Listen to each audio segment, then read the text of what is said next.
Steve and Deb Wise, working with GBIM in Phnom Penh, Cambodia. We moved here about 3.5 years ago from the provincial town of Battambang.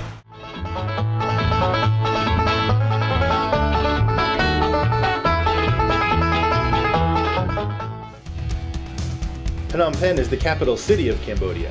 It is much more urban and developed than the rest of the country. Phnom Penh has joined in the rush to modernize and is constantly growing and changing.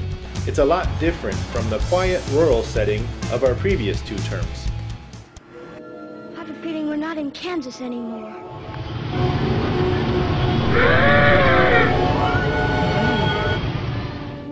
No, I know we're not in Kansas. Our ministry this last term has looked a lot different. The first 2.5 years of our term, we were working with TEE, or Theological Education by Extension.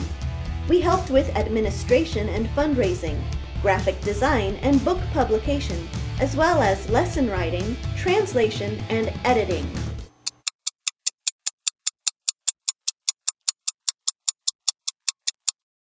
I'm waiting!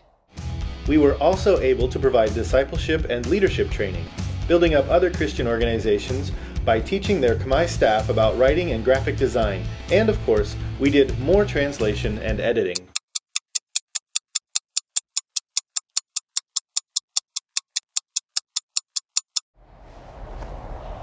Slow going? I don't suppose you could have sped things up. When our time with TEE ended, we continued discipleship classes with our Khmer brothers and sisters, took courses in coaching and church multiplication, and then passed on what we had learned to the missionary community by helping to organize and facilitate leadership and coaching training here in Phnom Penh.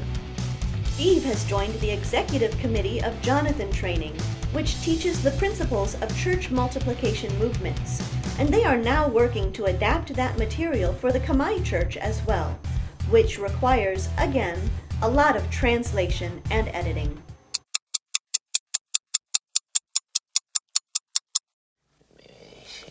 Sorry, we're in a terrible rush. We are also forming a new team with Tim and Jessica Robertson, who are in their first term and are mainly working on language learning and building relationships in their neighborhood. Together, we're in the process of clarifying our values and visions. We're also exploring new perspectives and making disciples and support discovery. Many things are still unclear at this point, so please pray for us as we seek God's direction for our future. No matter what, we're sure it's going to be an exciting ride. We've got a blind date with destiny. And it looks like she's ordered the lobster.